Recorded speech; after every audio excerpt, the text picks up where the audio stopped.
Related নিউজে সকলকে স্বাগত।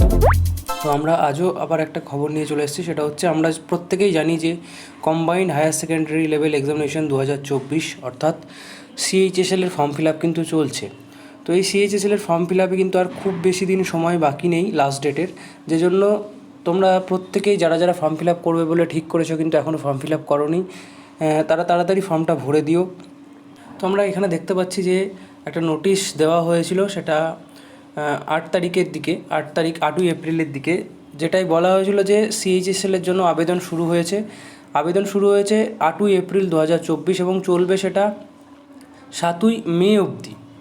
ডেট অফ অ্যাপ্লিকেশান যেটা স্টার্ট হয়েছে সেটা হচ্ছে 8 তারিখে 8ই এপ্রিল এবং লাস্ট ডেট এর আছে 7ই মে। এরপরে কিন্তু তোমরা ফর্মটা ফিল আপ করতে পারবে না, যে জন্য আমাদের হাতে আর কিন্তু খুব বেশি সময় নেই, খুব তাড়াতাড়ি ফর্ম ফিল আপ করে ফেলবে। আচ্ছা, এসএসসি কিন্তু ওয়েবসাইট চেঞ্জ করেছে, যারা যারা নতুন ওয়েবসাইটে তাদের রেজিস্ট্রেশন করে রেখেছো সেই রেজিস্ট্রেশন দিয়ে লগ ইন করলেই হবে, কিন্তু এখনও পর্যন্ত যারা নতুন ওয়েবসাইটে রেজিস্ট্রেশন করনি, পুরনো রেজিস্ট্রেশন আছে, তাদের কিন্তু নতুন করে রেজিস্ট্রেশন করতে হবে। আগে যে ওয়েবসাইটটা ছিল ssc.nic.in, কিন্তু এখন নতুন করে যে অফিসিয়াল ওয়েবসাইটটা হয়েছে সেটা হচ্ছে ssc.gov.in। তো এই ওয়েবসাইটে গিয়ে কিন্তু তোমাদের রেজিস্ট্রেশন করতে হবে এবং ফর্মটা ফিল আপ করতে হবে। তো হাতে খুব বেশি আর সময় নেই, তো তাড়াতাড়ি করে ফেলবে। আগের ওয়েবসাইটে যেটা হতো আমরা জানি যে শেষের দিকে কিন্তু ওয়েবসাইট কাজ করতো না। তো এই নতুন ওয়েবসাইট কী হয়েছে নতুন এখনও সঠিকভাবে বোঝা যায়নি, তবে আগে করে ফেলাই ভালো ফর্ম ফিল আপটা। এবার আসি পরীক্ষার ব্যাপারে। আমরা জানি যে সিএইচএসএল দুটো টায়ারে পরীক্ষা হয়, টায়ার 1, টায়ার 2।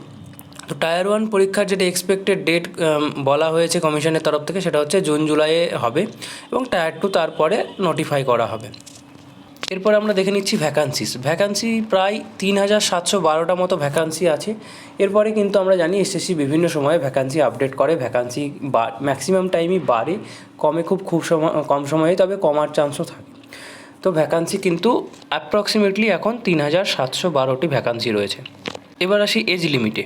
দেখো যেটা বয়সটা ক্যালকুলেশন করা হবে কিন্তু 1 আগস্ট 2024 অনুসারে, অর্থাৎ এই 1 আগস্ট 2024 অনুসারে তোমাদের যাদের বয়স 18 থেকে 27-এর মধ্যে তারা কিন্তু এই ফর্মটা ফিল আপ করতে পারবে। অর্থাৎ যাদের ডেট অফ বার্থ 2/8/1997 থেকে 1/8/2006-এর মধ্যে তারা কিন্তু অ্যাপ্লাই করতে পারবে। এছাড়া যে সমস্ত এসসি এসটি ওবিসি যারা বয়সের যে এজ রিল্যাক্সেশনটা পাও, অর্থাৎ এসসি এসটিদের জন্য 5 বছর, ওবিসিদের জন্য 3 বছর, সেই ছাড়টা কিন্তু রয়েছে। এবার চলে আসি এডুকেশন কোয়ালিফিকেশানে। দেখো এডুকেশন কোয়ালিফিকেশান এখানে সিম্পল এইচএস পাস অর্থাৎ 12 স্ট্যান্ডার্ড পাস হতে হবে, তাহলে কিন্তু তুমি সিএইচএসএল-এর এই ফর্মটা ফিল আপ করতে পারবে। নামেই দেখো আছে সিএইচএসএল অর্থাৎ combined higher secondary level exam, অর্থাৎ যারা যারা এইচএস পাস তারা কিন্তু এই ফর্মটা ফিল আপ করতে পারবে। হাউ টু অ্যাপ্লাই আমি আগেই বললাম যে তোমাদের নতুন ওয়েবসাইট ssc.gov.in-এ গিয়ে প্রথমে ওটিআর যেটা ওয়ান টাইম রেজিস্ট্রেশন সেটা কিন্তু নতুন করে আবার করতে হবে, তারপরে তোমরা ফর্মটা ফিল আপ করতে পারবে। তোমরা যারা নিজেই ফর্ম ফিল আপ করতে পারো বাড়িতে বসে, যাদের ল্যাপটপ মোবাইল বা কম্পিউটারে যারা ফর্ম ফিল আপ করো অবশ্যই বাড়িতে বসেই করে দেবে। আর যাদের অসুবিধা ফর্ম ফিল আপ করতে নিজে পারো না তারা অবশ্যই নিজের কাছের কোনো সাইবার ক্যাফেতে গিয়ে ফর্মটা কিন্তু ফিল আপ করে দেবে। এবারে আসি অ্যাপ্লিকেশন ফিতে। অ্যাপ্লিকেশন ফি কিন্তু 100 টাকা। আচ্ছা, এই 100 টাকাটা কিন্তু সবার আবার লাগছে না, যেমন ওমেন ক্যান্ডিডেট যারা, তাছাড়া এসসি এসটি যারা ক্যান্ডিডেট তাদের কিন্তু কোনো ফি পেমেন্ট করতে হয় না। বাকি ক্যান্ডিডেটদের কিন্তু 100 টাকা করে পেমেন্ট করতে হবে। চেষ্টা করবে ফর্ম ফিল আপ করার সময় যাতে কোনো রকম ভুল না থাকে, তবে ফর্ম ফিল আপ করতে করতে বাই চান্স যদি কোনো রকম মিস্টেক হয়ে যায় তাহলে কিন্তু একটা এডিট উইন্ডো খোলা হচ্ছে, অর্থাৎ কারেকশন করা যাবে তোমার অ্যাপ্লিকেশন ফর্মটা, সেটা হচ্ছে 10/5 থেকে 11/5-এর মধ্যে। সেন্টার অফ এক্সামিনেশন অর্থাৎ তুমি আর তোমার এক্সামিনেশনটা কোন সেন্টারে কোথায় কোথায় হতে পারে, কোন রিজনে কোনটা আছে একটু দেখে নেবে। এই জায়গাটা অবশ্যই ভালো করে একটু দেখে নেবে, দিয়ে তুমি তোমার সুবিধা মতো তোমার কাছে যে সেন্টারটা রয়েছে সেই সেন্টারটা কিন্তু তোমাকে চুজ করতে হবে। আমাদের ওয়েস্ট বেঙ্গলের ক্ষেত্রে ওয়েস্ট বেঙ্গল ইস্টার্ন রিজিয়নের মধ্যে পড়ে। তো ইস্টার্ন রিজিয়নে কাছে পিঠে আমাদের যে সেন্টারগুলো রয়েছে সেটা হচ্ছে কলকাতা, শিলিগুড়ি, দুর্গাপুর, বর্ধমানও অনেকের কাছে হবে, আসানসোল, এইগুলো মোটামুটি ওয়েস্ট বেঙ্গলের কাছে এক্সাম সেন্টার। তো এইগুলো তোমরা কিন্তু সিলেক্ট করতে পারো। এবারে আসি স্কিম অফ এক্সামিনেশন অর্থাৎ পরীক্ষা কীরকম হয়। দেখো মেনলি যেটা হয় আমরা সবাই জানি যে সিবিটি হয়, অর্থাৎ কম্পিউটার বেসড টেস্ট হয়, তোমাকে কম্পিউটারে গিয়ে পরীক্ষা দিতে হবে। এই সিএইচএসএল এর জন্য দুটো স্টেপে পরীক্ষা হবে। ফার্স্টে হচ্ছে টায়ার 1 এবং সেকেন্ড হচ্ছে টায়ার 2। তো আমরা এখানে দেখতে পাচ্ছি টায়ার 1-এর কী কী সিলেবাস। টায়ার 1-এ দেখো প্রথমে থাকবে ইংলিশ ল্যাঙ্গুয়েজ বেসিক নলেজ, যেটা এখানে 25টা কোশ্চেন থাকবে, যার জন্য 50 মার্ক ধার্য থাকছে। জেনারেল ইন্টেলিজেন্স অর্থাৎ রিজনিং থাকছে, যেখানে 25টা কোশ্চেন থাকছে, যার জন্য 50 মার্ক থাকছে। এরপরে কোয়ান্টিটিভ অ্যাপটিটিউড বা ম্যাথস যেটা আছে, বেসিক অ্যারিথমেটিক স্কিল লাগবে, সেখানেও 25টা কোশ্চেন থাকছে 50 নম্বরের জন্য। আর জেনারেল অ্যাওয়ারনেস লাগছে, 25টা কোশ্চেন থাকছে 50 নম্বরের জন্য। তো টোটাল 100টা কোশ্চেন থাকবে, যেখানে রয়েছে 200 নাম্বার। এই 100টা কোশ্চেন সলভ করার জন্য তুমি সময় পাবে কিন্তু মাত্র 60 মিনিট।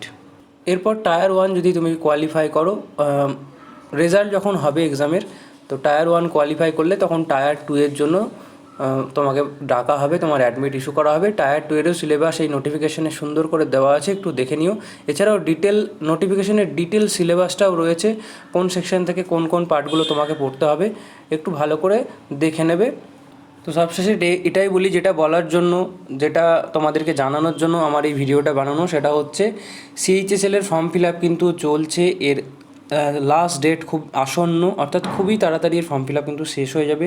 তোমরা যারা ফর্ম ফিল আপ করবে বলে ঠিক করেছো, এখনও করোনি, তারা কিন্তু তাড়াতাড়ি ফর্মটা ফিল আপ করে দেবে।